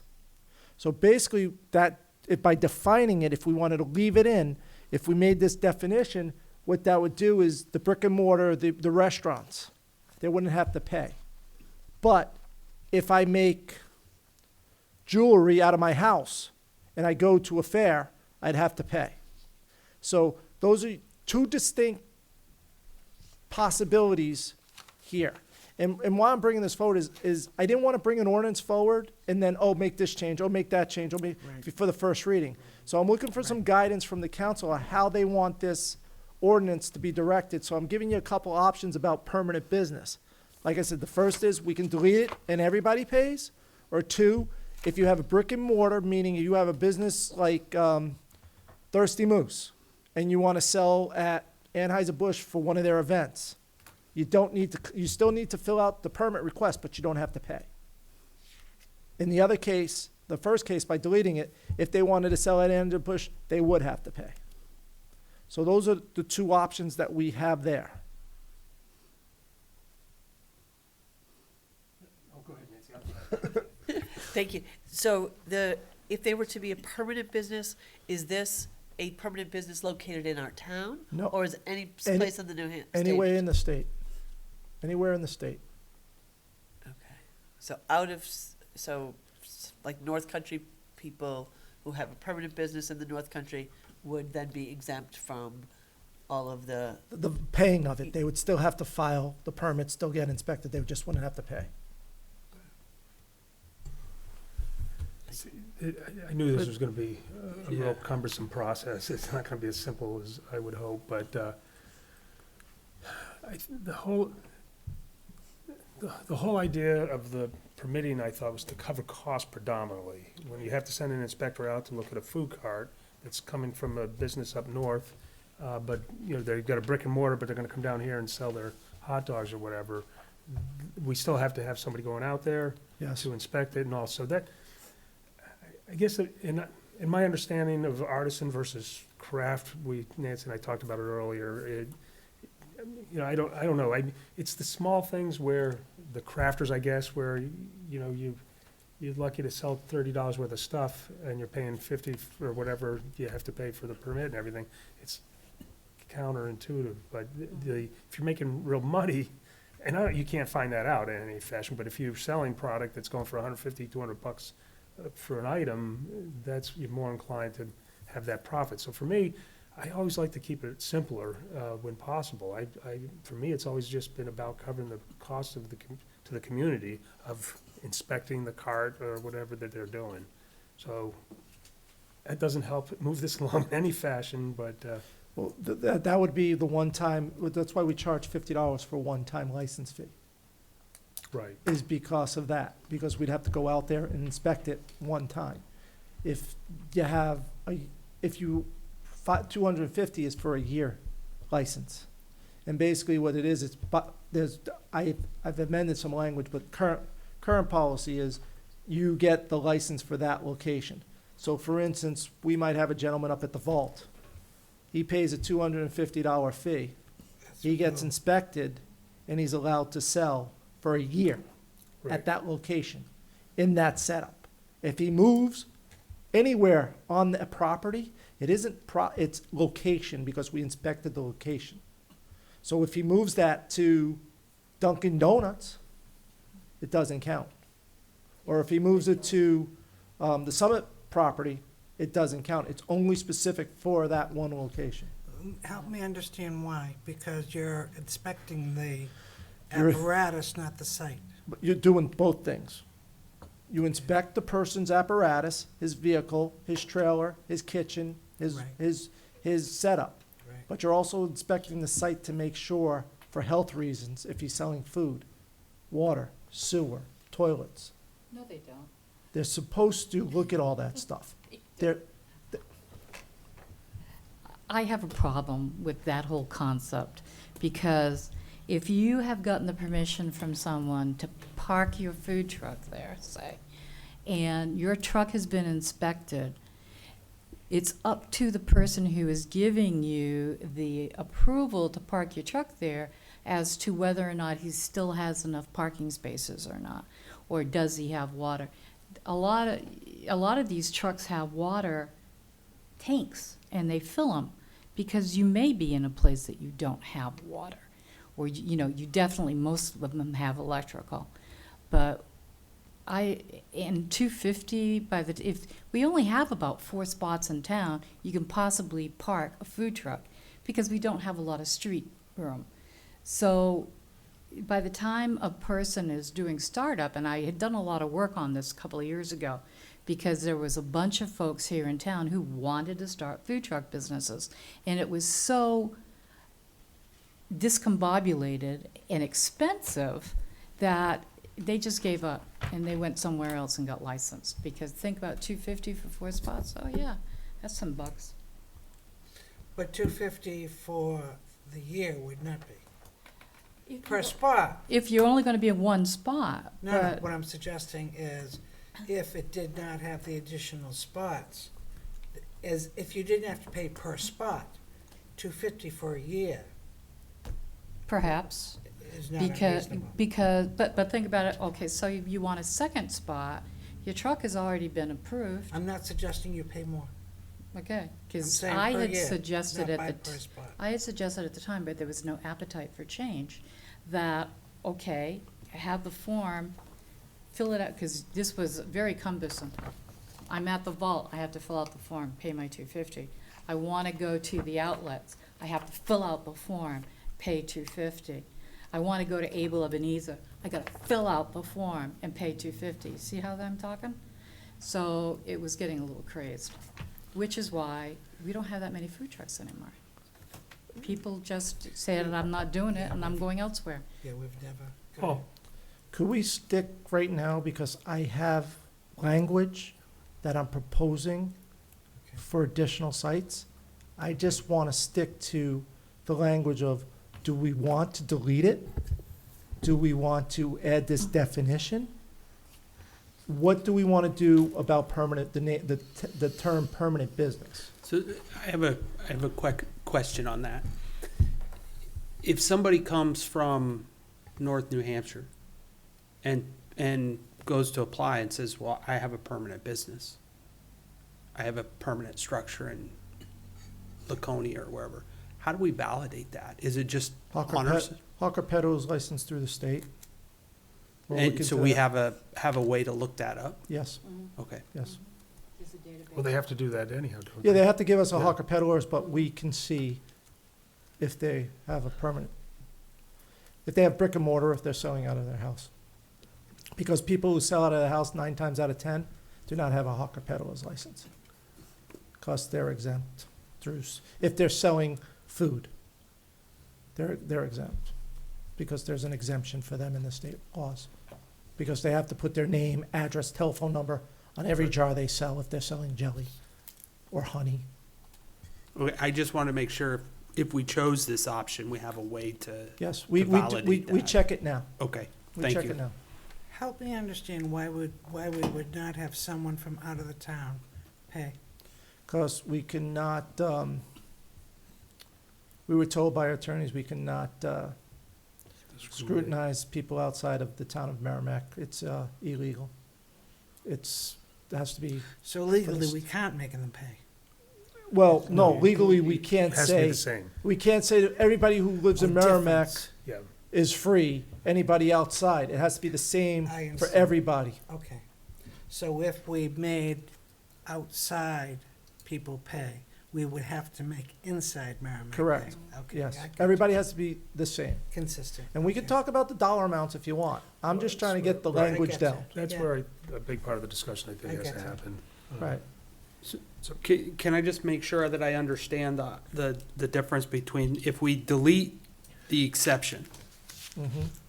then that means any food business can then, as long as they're, actually, that means anybody pays. No matter Everybody what, if pays. they want to set up at a temporary location, Everybody they're pays. paying a permit fee. Everybody pays. If we define a permanent business, then that means folks that have a permanent business in the state can come and request a temporary permit to operate on a corner or wherever, and they don't have to pay because they have a permanent business. Correct. Okay, thank you. So if NATO Subs wants to come and have a sub cart, for instance, they have a permanent business, they have sub shops, they wouldn't pay the $50. They would still have to get inspected, still have to fill out the form. They just wouldn't pay the permit fee. Lon? Yeah, I'm having a little trouble with where it fits, and I'm going to sort of dovetail on Andy's question. If we take out section 183-3, parentheses B, parentheses 3, license and agreement exemption, boom, that's gone. Mhm. I don't understand how a definition then, We wouldn't put the definition in. It's either or. It's either or. We delete it, and if we don't want to delete it, then we have to add the definition. I got. I'm sorry I okay, wasn't clear. Thank you. I'm sorry I wasn't clear on that. I haven't gotten clear yet at all what we're I'm- doing, I'm and I now apologize for confused. missing last week's meeting. I'm So- lost as the relationship between these Look- two things. So, go ahead. Thank you. So the nonprofit would stay as it is, Correct. and any industry association, trade store would stay as it is. Those would be exceptions that would remain. Mhm. And it would just be basically itinerant vendors. Correct. That's really the only people we're talking about. Okay. Right. So Thank you. basically, it's an either or. It's either we delete the language about permanent businesses and everybody pays, or we define a because permanent business isn't defined in the policy. Or we define what a permanent business is. So- So But- either we delete it and everybody pays, or we define it and only people who are not having Yeah, a permanent business would pay. So if we delete it, we can also make other decisions about how much and all that. Yeah, the fee structure is separate conversation. The additional spots are separate conversation. See, I think taking the second one, that is a more encompassing decision, because you're saying nobody pays them. Is that correct? Not nobody pays, Anybody who has a building in the anybody. state. Yes. Andy? For me, if the intent of this is to cover our cost, then I would not be in favor of an exemption for somebody that has a permanent building. Right. Because if there's still an inspection requirement, whether they have a permanent building or not, we're gonna incur cost. And we should at least try to cover that cost. Agree? The fee of that is a separate conversation, but I would be in favor of deleting that exemption, and if we gotta go out and inspect, then we try to recover that cost. I agree. But I'm also concerned that there may be some second and third order effects that I'm not thinking about by doing that, but right now, that's kinda where I stand. It'll come to you. Did- You're sitting at that desk out there. Tom and then Nancy. So you mentioned home occupations a couple of times, and I've gotten totally lost on how they come into this. They're saying that they have to pay a permit fee to go to a fair and sell What the happens? birdhouses that they make in their backyard, or? What happens now is that it's very confusing for the staff to figure out, are they a home occupation where they are considered a business, permanent business home occupation? Are they a home occupation where they're just doing this on the side? It's very difficult for the staff to figure out, do they need a hawker peddler license with the state? Do they need, what are the exemptions? Are you exempt from this? Are you exempt from that? So by taking that out totally, it just takes them and says, no home occupation businesses are exempt, they have to pay.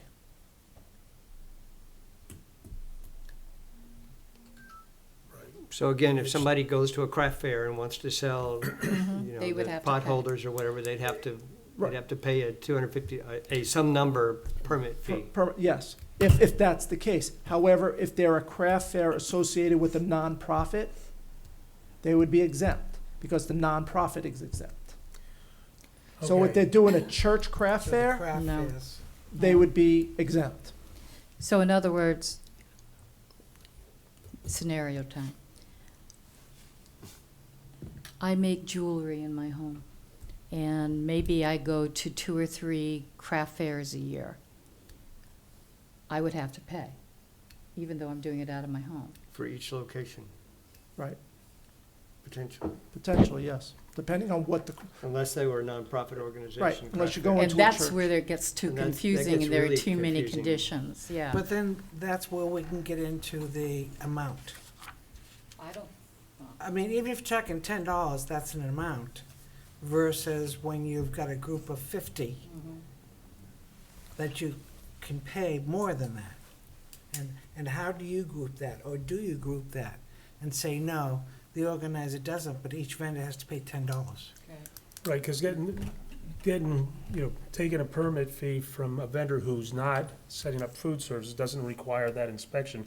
You're just checking out the whole area to make sure wiring's appropriate, nobody's gonna get electrocuted, whatever you would ultimately Well, do. it's the fire inspection at that point that, you know, the tent size, is it 10 by 10?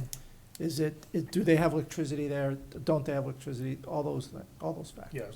And that's- who's selling? And I'm imagining that's a much simpler inspection than a food service inspection. I'm Correct. thinking, I don't. So for me, I think if you're in a large group like we spoke about last week,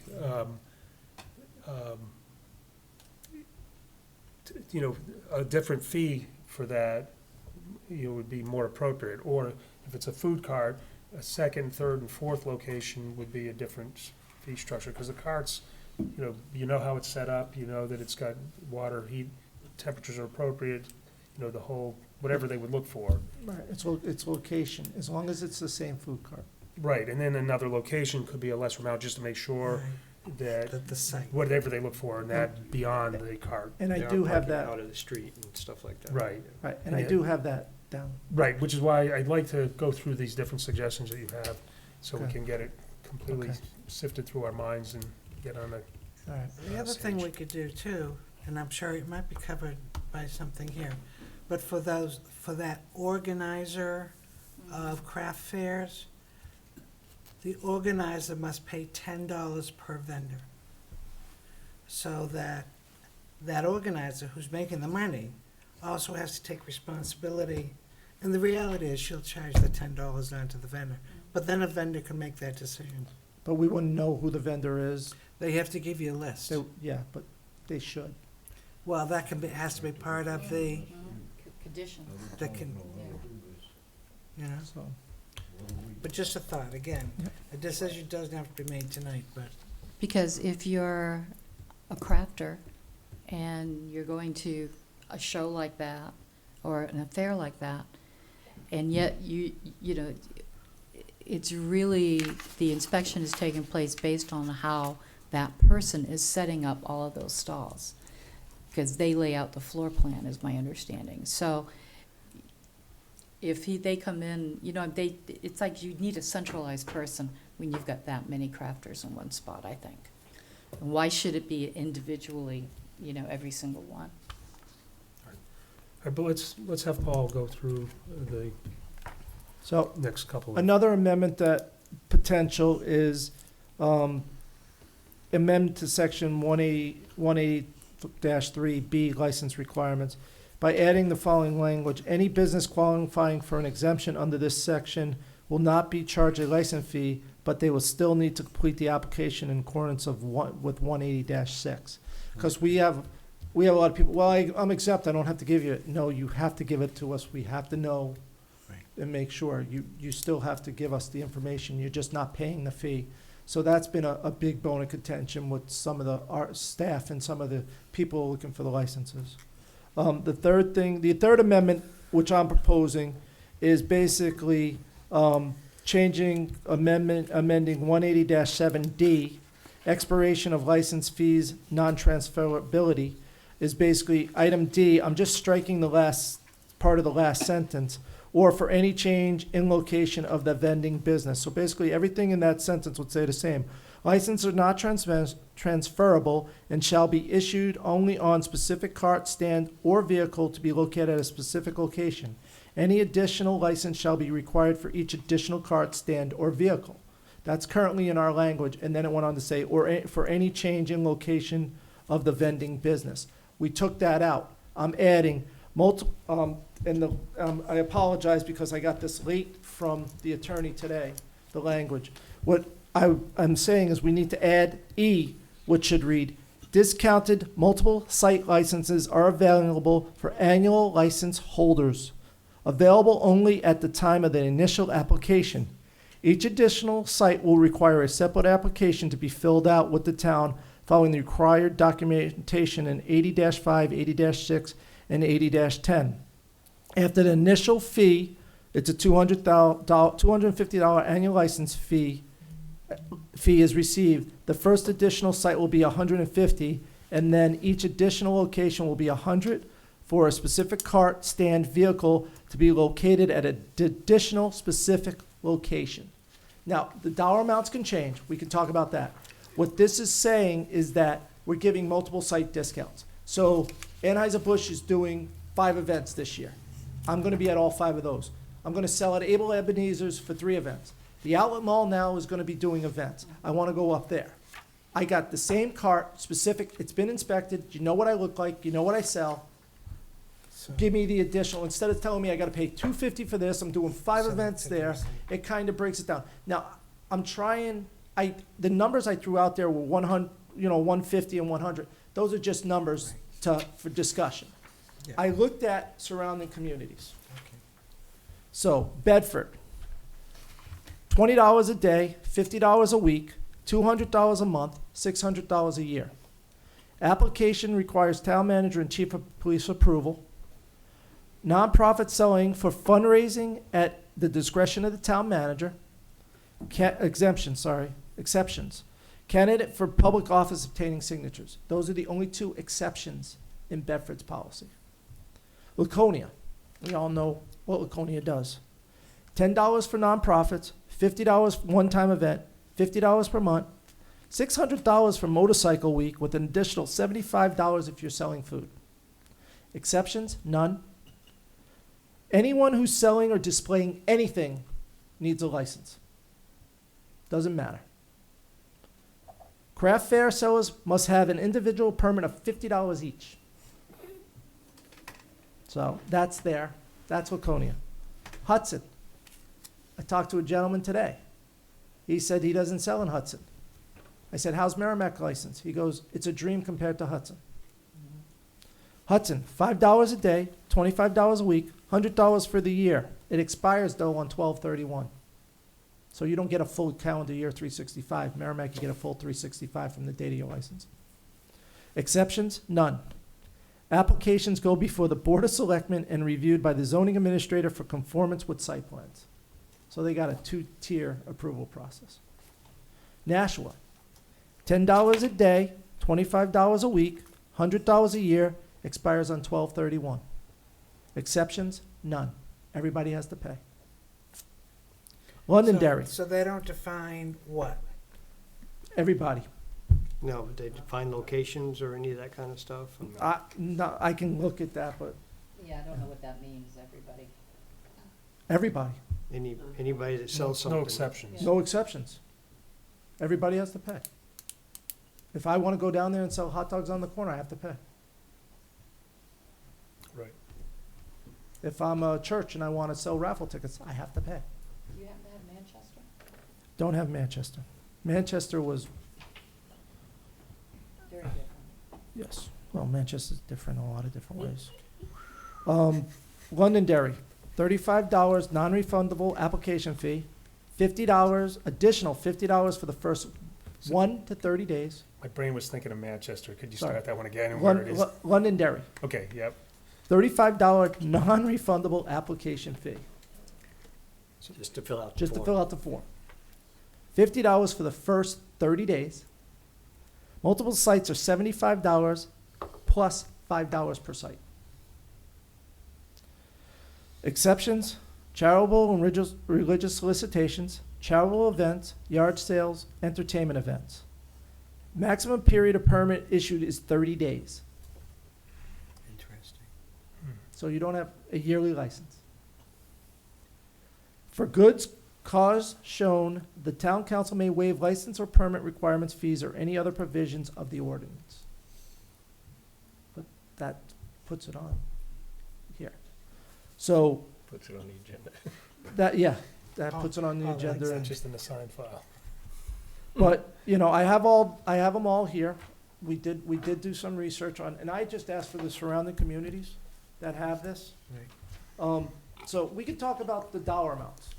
We can discuss that when I bring the 180 forward. You know, we could debate that for hours.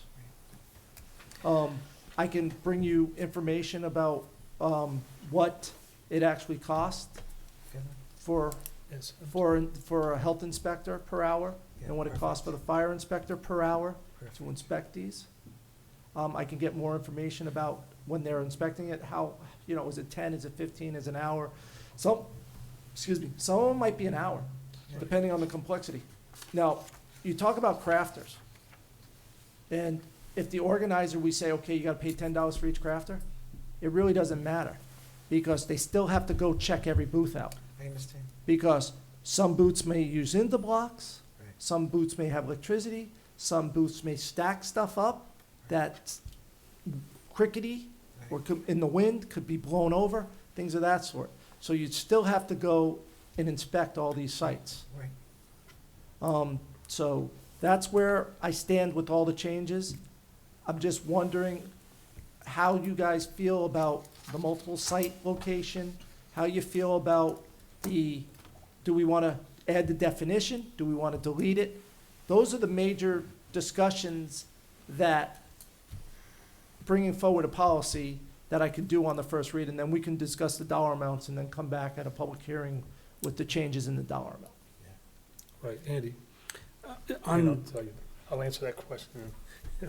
on E, Yes. the first sentence, multiple site licenses are available for annual license holder, only available at the time of initial application. Is there a reason why we're limiting that? I'm just thinking of the guy that, you know, he has that license, he has multiple sites, and then, oh, by the way, he gets an opportunity that he could potentially go support something that he didn't know about when he did his initial application.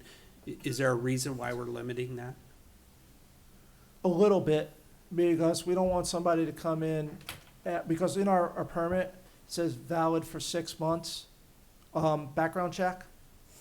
So we don't want somebody to come in 6 months after the fact and say, oh, by the way, I'm going, you know, say the 7th month, I'm going to XYZ location. We'll say, well, now you have to do another background. you have to do another background check.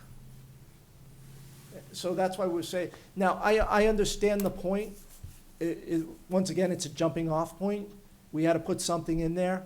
The other thing is that, you know, if they come in within a week or so, most of these businesses that are doing this stuff know about the other events that are going on in the town of Merrimack. Yes, we don't have a lot of corner food vendors. However, the Outlet Mall just got approval to start hosting events. Anheuser-Busch has really turned it up. They are working with a promoter. There's 4 or 5 events. There's concerts down there now. They're on some weekends in June. There's the Rib Fest. There's a bunch of stuff going on there. Abel Ebenezer, every Friday, Saturday nights, they have tonight because it's Cinco de Mayo. They have somebody down there. So they do have vendors, and some of these vendors are like, oh, hey, this weekend I'm going to Abel Ebenezer, but last weekend I was at Anheuser-Busch, kind of deal. Yeah. So they know where they're going to be throughout. Yeah, but I'm thinking about the guy that's, you know, he's starting a business, Okay? and he may get an opportunity 6 months after he buys his license, and he's a go-getter, but now he's back to square one paying the initial fee. We could put, you know, That, you can leave I it on like the the way town it's manager. worded. I like language. the structure of, you know, yeah, you pay the one-time fee, and then any additional locations, you pay for that, whatever we permit set the period, fee right. to be, but it's, I guess that's the only part that I'm hung up with. You could put, which one was it? Town, it would be town manager may waive license, you know, Actually, if you could put some I can get language from the attorney that makes that, this is the way we want, but we can give people an out just for that case individually, that we can say, okay, town Provide manager the may, authority. the town manager has the authority to make an exception to, you know, I'm kind of with Andy's point, because if you pay that upfront cost and we have it tiered down for the second and future events, within that permit period, the year, I don't think that, I see what you're saying, but I think we could work it in so that it would just be another payment for another location. I'm kind of leaning that way. The background check, I don't know what cost is associated with that. it's more on them than on us. Because they have They have to, to go up to the state and get it. It's a fee. every 6 months. But Is that a state requirement? no, that's our requirement in our license. They don't, if they buy a year, they just have to show it when they buy the license. They don't have If to, it's for a year. if it's for a year. Could we put that, after 180 days, a new background check would be required in there and make them go get that, and then they just pay the additional location fee and bring a background check? If I could. Anything's possible. Lon, You're right, Mr. Town Manager, anything is possible, but we need to listen to ourselves. You read off a list of established cities and towns that have the same kind of ordinance in place already. They seem to me to be rather forthright and somewhat simple. The longer we talk this evening, Yeah, the more complicated. I'll talk as long as anybody wants, or listen as long as anybody wants, but we get further and further and further away from the reason here, we started this discussion. So, I don't know where the chair wants to go, but so, I like it simple. I see that covering the cost is very important, I believe, to our taxpayers, to our community, to make sure that people who are using services, whether it's through community development or zone, if we were to go through the zoning with health inspections and all that, they should be covered for sure. And so for me, I would like to, I'm leaning to Andy's suggestion, or thought anyhow, of the tiered structure down. The first permit is what it is, and then the second one, and even lowering it again for a third. You could do just anything after the first one, I suppose, but that's where I'm leaning. I think that's kind of appropriate. The background check, if it's a simple thing for them to go to the PD and get it, whatever they have to do, They have to go to Concord. they have to go to Concord. All right, and, but that's what I'd like to do. Build in the exception. I don't want to not cover our costs, so to allow businesses to come down who go from permanent establishments, I don't think I'm in favor of that. Just because you have that, and the local guy, the craft person who sells $30 worth of product at a setting, they're not gonna get anything. They'd have to pay the full fee because they're not a brick and mortar, but, so I don't know, can we come to some kind of consensus of what we can ask Paul to further do for us? Nancy. Nancy, yes. I just wanted to say, in addition, it was really important to me, I know we mentioned this last week, about our taxpayers not being responsible for bearing the burden of people benefiting, profiting from, these things. And we don't want to discourage that, but, in listening to what Paul listed from the other communities, I think, when I sat and thought about, well, why do they have an expiration date of December 31st? And why do they, are they much more inflexible and not carving in those exceptions? I also think in the cost, one of the things that maybe, we certainly have to consider, the fire department going out to do inspections or food services in events that, as you listed the places that are more likely to have bigger events. Even though they're not our events, those are going to bring people in from other communities, which is a great thing. But that also increases our work on our police department and our fire department. And not that those are not predictable expenses. It's not predictable man hours required by those events. But that does still impact our town resources. So, I think that I'm personally in favor of, the amendment 1A, deleting exceptions, because I think it just gets crazy when you start doing, I think it's really important, just, that's why I clarified make sure that charitable organizations, and I read that, that description of who would still, be, eligible for, the exception. And I find that quite reasonable. For the year long, whether if you do it for a year and you include whatever the, whatever fees schedule comes down to not only just take our fees for, fire department, but to build in a little bit of something so that this doesn't wind up costing us. And then we have to go back and say, wait a minute, yeah, that fee paid for the fire department to go out there, but it doesn't pay for, whatever else. And I don't know, I think that's why the other towns are a bit more, they've looked at it, and it seems to be working for them. It's pretty competitive, the other towns, and I think what we do is more than reasonable, which is why certainly, and they have a lot of opportunities in Merrimack. We're a border town and sort of I see that any of these things I don't really believe will have an impact.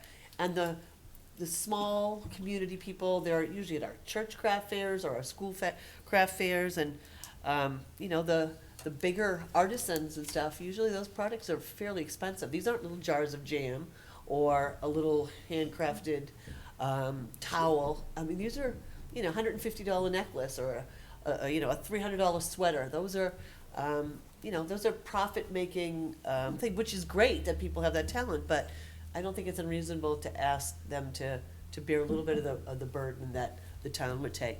So I personally am for the no exceptions, and leave our nonprofits and those people, and then what I'd agree with Andy's suggestion that whatever that year. I did actually have a question though in terms of food trucks. If a vendor is selling food wherever, and they're going to do that every day, the fact that the health department or a health inspector goes out and checks them once, is that the deal? If they're selling at the same location every day, they probably go on and I'll have to get the answer, but I would liken them if they're for instance, if they're at the same location at, say, the outlet mall every day selling like Kelowna ice or whatever, we might go out there and check at the beginning, and then as we're making rounds and doing some other inspections, we check them again because they're there and things of that sort. So it would be put kind of on kind of like a schedule, like the restaurant schedule, where we go and look. Here's the other thing. We're a self-inspecting town, meaning we do our own food. Some of the other towns are not self-inspecting, and that's, the state comes down and does their inspections. And I want to believe that Derry is self-inspecting and Londonderry is not. So we would have our inspector out on the road when she goes to the restaurants, checking them out, checking out the kitchens, making sure they're using their sinks properly. She would probably, if she's in the area, she would swing in and on a trip and say, okay, quick inspection. And that's part of the process. Nancy? So technically, again, I don't know anything about the food vendors, but could I get a permit to park wherever, and serve if I bought a year's, permit, could I be there every single day? If wherever you're at allows you to be there every single day, yes. We have vendors that are here every single day up the road, so yes. So I'm just thinking that could require multiple inspections. It's probably not much. Restaurants have periodic inspections. Right. And it's not every month. So They're on a cycle. right, and if there's questionable things, the health inspector knows that. And I think, I'm not sure, but might prioritize that visit to a greater degree. But so it's the frequency thing. If it's set up properly, and these guys, they don't want to go out of business because somebody finds something bad with their product. So Well, for case in point, if you go to a restaurant and they get, not a citation, but this was a little off. Your third sink temperature was off by 5 degrees or whatever it might be, and I'm just making that up. They would come back and re-inspect maybe in a week or 2 or 3. And I think it's the same thing with these trucks that are out if they're in the spot every day. And they might come around and re-inspect if there's something that's a little off. They might go there and just do a spot inspection for a day, like they would go into any one of our restaurant establishments in town and do a spot inspection. It isn't like they're going there every week or every 3 weeks or every 5 weeks. It could be a spot inspection. It could be depending on what they find. Yeah, and that's what I believe probably would happen. The situation we had last week, the gentleman we had dealing with the artisan show or fair up at the outlets, is that the best way of dealing with it? If you have 40 vendors, everybody paying, the fee, she has the charge for the whole, the permit thing, and is there a way of it, adjusting that so it fits more conveniently, or is it? I will get more information on that because I know the vendor that is handling the events at Anheuser-Busch has come in several times into town hall to speak to the staff and to get all the information, and he brings the information forward. Or he tells his vendor, this is what you need, go get it. And he'll come in and say, okay, here are the vendors, what do you got? Okay, I'll call them. And they do a lot more of the legwork on it, but the vendors still have to pay us and fill out the forms. If I remember that card correctly, that she handed out last council meeting, I think there was several events in Milford. Mm-hmm. Maybe it's worth checking to see how Milford handles theirs. She's up at the Hampshire Dome. That's where she is in Milford. But she still has to go through a permit process? I don't know if Milford has a permit process. I'll have to double check. I asked them to check local, and I didn't see one on the list. So either they I'd be didn't cause call us back. That's the Because crunch. they figured it out. That's the Right, that's the confusion. crunch. It's when you have a mass group of people that's organized together. If our not the health officer, but if our fire inspector is going up, is he spending, a half hour at a booth? And really, is he going to that level of detail? Because it's where it's a large group, is it That'll fewer determine items how to check? much. You got the electrical coming in. I don't know. I mean, I definitely need some help with this because it's, That will be the basis upon which the money is determined, though. Mhm. So we really right. So I do didn't know if need there was that. some way we could address that in the end. I am curious if Milford has the permit process or not for this, because that would be good. I'm sorry, Barbara. And also check Hollis, because a couple of years ago, Hollis had no, if you had the state, because you've got, even in our requirements, you must have the state license as well. So Hollis used to just say, if you had a state license, just fill out the form, let us know you're here, and that was it. So I think I would check a few more places as well, just to see what they're doing. Now, that was 2 years ago. Things could have changed dramatically between then and now. Okay. But I think it's important to remember, too, that, we're very lucky we have Anheuser-Busch here. They did take the horses away, though, and that was a big draw. And the outlets aren't as busy as they used to be, because that was the other draw. So if we're going to draw people to come to Merrimack to go shopping or our restaurants or whatever, it's nice to have something that does that. Just a thought, because it brings other business to our small businesses. Because once they get through with the craft fair, they go elsewhere. So I think it's important to remember that as well, that it does bring other business to our small businesses. Unfortunately, what we found out after the outlets opened up, and we were thinking that a lot of the local businesses like restaurants, they did not get an increase Really. because it's so close, they go in and they go out. Right. So that was an unfortunate thought, what we were gonna get, some secondary, and it didn't happen. That's why 2 businesses moved within feet of them so they could get the business. Right. It's like Disney. No amusement park down in Florida can do business there because nobody comes off the property once they go in. So. Okay, there you go, yeah. But Anyhow, so I don't know what kind of Did that direction help you? you have gotten in Confusion, any Paul? fashion, but So, I mean, did we give them kind of a consensus on the, where the council's at for this exception, whether we want to delete it or define it? That's the only thing I need to know about. that's, I go for delete. I go, no exceptions, That's delete, yep.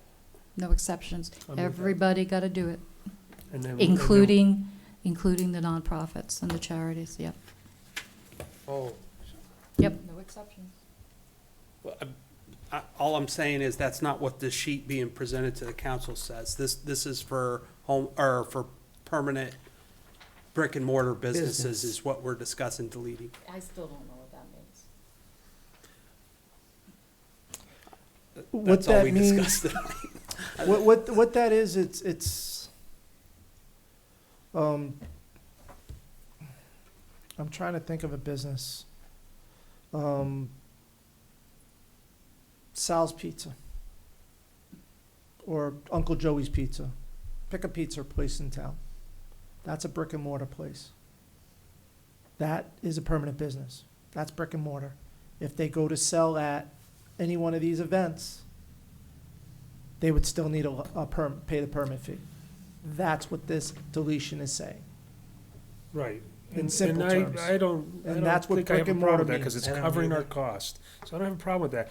The nonprofits I saw you light up, that's where the crafters are making 10, 15 bucks, $30. They're not making hundreds of dollars at those things. They tend to be fundraisers for the nonprofit institution, organization. yeah. So so for me, I guess that's where my line is of demarcation. I think that exception for me is fine. But deleting it doesn't say anything Right, about because they- nonprofits. No, the nonprofit stayed. Right. All that language for nonprofit stayed Correct. in the ordinance. And Correct. one last thing, not to belabor the situation, but Laconia, craft fair sellers must have an individual permit of $50 each. Yeah. So that's what they're selling up in Laconia for craft fairs. That isn't just motorcycle week. That's if you want to have a craft fair up there, it's $50 per individual. Yeah, I'm sure Alton is about the same, because they have the big one all the time. Yeah. Right, so, So we kind of That would be the aligned in copy. some fashion in that regard, and then the fee structure is where a lot of this will be cleared up right, for and me. I understand that, but also remember, these fees haven't been touched since this policy was implemented. I think these were the fees we used when we implemented this policy way back in Really? 95? 95. Well, no, it wasn't 95. It was in the It was 90s. amended in 18. Well, it's when Keith put it in there when Keith was here because of Rib Fest. Keith Hickey. was the Oh, yeah, manager. that was when it was. That's what those that's- amounts The Yeah. Rib Fest. came in, Okay, was way back when with the Rib Fest. There was a couple of years, or maybe it was Eileen, around that time. It was right around Keith Eileen Yeah. when we were being swamped by Rib Fest vendors right. and spending days down there inspecting, and Right. people were getting away with not having to pay to come here. All right, Nancy? And then Tom? I was gonna make a motion. Oh, Tom, did you have another thing real quick? This is chapter 180 for temporary sales locations. So Right. permanent vendors, permanent people like a Joey's Pizza They don't. is paying a permit fee to operate in the town of Merrimack? No, they are not. But they're getting inspections and all those kind of things. But they have to pay a restaurant license fee. They are paying a fee to be To inspected. Merrimack? To Merrimack, yes. So they have a restaurant license fee or a. Right, and it's for inspection. And a retail, a craft store that had a brick and mortars like Merrimack Games or something is paying some kind of a permit fee of some sort, a I- retail fee I or? don't think so. I mean, we're saying here that these people have to cover their costs, but I'm asking, do the permanent vendors cover their costs? I Fee structure. don't have an answer. I'll have to get that for you, So, Councilor as Kane. far as a retail outlet, if it's not selling food, I don't believe that there's fees that have to be paid to the town for that, but Right, but we're talking about forcing people that are not selling food to pay a permit because they're gonna have to be inspected to Well, set up their But all shop. of our establishments have been inspected, they have to have fire, But did they have to pay a fee to get inspected? yeah. There's a you permit, do there's have to do permitting, that. there's permitting before you move into the building. There's a fire permit and things of that sort, and then That the there's a fire individuals inspection. pay or the building pays? That I would have to check. I'm just. Yeah. I will have that answer for you. I'll have that answer for you. Or if it's, the mall gets tagged for that Consistent, yeah. and passes that cost on, I guess, in their rental fees, but in which case a fair should get tagged for it and then pass that cost on, in my opinion, but. Right. No, I understand what you're saying. Let me find out what happens there. I am not 100% sure, but I do know there is a restaurant license fee because Yes. it's a revenue on the, Meals and. Right. no, well, it's a revenue on our income, on our revenue. Before Nancy Murphy makes her motion, Lon, did you have something? I thought you said you had something to say. Oh, no, Nancy was going to. Murphy wanted to make Do some we kind of need a- a I was gonna. Oh, yeah. Because this is just a Yeah, recommendation we from don't all need- It the. was just a discussion. But if you want to make a motion, That could- You're making us make a commitment. I'll make my point, if you don't mind. Does Chapter 180 of our ordinance exist at this moment? yes, it does. Okay, thank you. So do we need a motion? I mean, I don't know that there's a necessity. I don't know if you were able to gather Do you have consensus of what any you type. need? Now I have consensus on the important part was the beginning. I knew what you guys are okay with the tiered approach for multiple licenses. Bring you back some numbers of what it really costs us to provide these services. Answer Counselor Koenig's question about permitting for a, XYZ Comics coming to town, do they pay a fee to be in town? And then delete, everybody pays, except what's already accepted. Right. But everybody else would have to pay. There's no more brick and mortar exception. And I would suggest that at the end to the E, build in the ability for the town manager to make exceptions. Yes, and I think we leave it with at the time, but I have the ability to make an exception to somebody. If he's coming in 9 months later, that's, uh-oh. He's saying you can't put exemptions in an ordinance, is that true? Exceptions. And then what? To have it effective. Oh, okay. Yeah. I could So ask legal counsel how they, It's how gonna about be this? I challenging. ask legal counsel how, I know what you're saying, Counselor Hunter. Let me ask legal counsel There you how go. to work that into this ordinance so that we're not getting one 9 months after the fact. Yeah, no, but even to me, if someone comes in 9 months after the fact and says, I want to pay $100 for a fourth location, I struggle with the problem with that is. Because Take a because it's $100 gonna- the check permit's and gonna give run them- out in 3 more months. Exactly. And so, Take $100, give them a fourth location, and they get that for 90 days until their permit runs out. As long as they compile with all the chapter 185, 6, and 10. sure, yeah. Yeah, Okay, nope, I got it. Let me talk to Okay. legal counsel and, No, to Lon's point, though, about going long in the meeting, it had Tom's question come up, so that's even more work for Paul, so, point taken, Lon. So, is there anything further? So you're, Nancy? Sorry, just one question. So is there, it doesn't really matter to me, but, and that's First Amendment, Section B, I'm just wondering if somebody felt it necessary to have that definition someplace, are those words used throughout that word, that, The chapter? we wouldn't need that definition for B Okay. anymore because we're taking out the term permanent business. okay, that was my question. I didn't know if it appeared elsewhere, and if No. it did, I thought we just would need to keep the definition, but, No. thank you. Yeah, no. Okay. Are we good? All right, excellent. Thanks, Paul. I'll try to bring something back for you guys on the 26th so we can have another discussion. Excellent, all right. If we have a long agenda, let's not. Yeah. Let's, What, you don't The- want me to bring chapter 111 and 180 at the same time? So, there are no minutes this evening. Comments from the press, there's no press, there's no public. Comments from the council. Congratulations, Finley, on becoming the chair, and Nancy on becoming vice chair. I wish you the very best in those positions.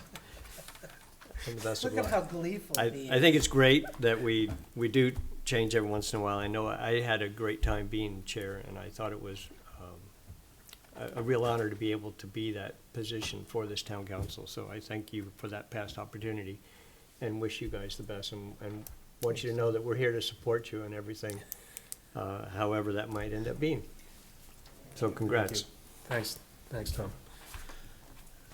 Nancy? Sorry, thank you. I just wanted to inform people that may not have attended last night.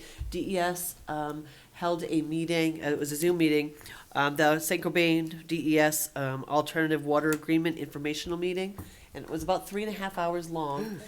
And there were about 5 people from Merrimack, I think, that spoke and questioned, and for us, probably nothing new.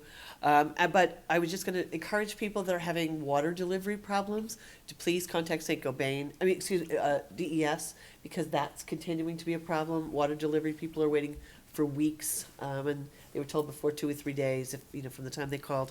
So that remains a problem. And the only other thing was, and I mentioned this last night at during that meeting, was also for Merrimack residents not to apply for the PFAS rebate program that the state is offering. It's for $1,500 because the one from Merrimack will have a higher threshold. Although what I understand from last night's meeting too is that the state is now recognizing that $1,500 is really not going to do a lot, and they're in the process of trying to rework that. So that may change, but I just wanted to suggest that people in Merrimack not apply for that particular rebate program. And that's it. And congratulations, Finley and Nancy. Thanks, Nancy. And I just, real quick, want to thank everybody for the opportunity. I enjoyed it for a year. I'm not as strong as Tom Koenig doing it for the length of time he did, but I appreciate and You're I'm only doing honored. 1 year at a time. That's all I could do. Nancy's spoken. My wife has told me I'm not running again, though, because she's ready to do some traveling, and I told her I don't think I'm there yet, unless I get tossed, I suppose. But anyhow, Traveling's fun, but try to avoid spin cycle. yes, it's like, very, very good, Tom. Glad you're well. Juan? Yeah, I'd be remiss if I didn't thank Tom for all his patience for my antics as this past year has gone on. It's all good. And if there are no further comments, I make a motion we adjourn. Motion by Second. Lon, seconded by numerous folks, including Tom Koenig and Barbara Haley. All those in favor of the motion signify by saying aye. Aye. 700. Thank you, everybody.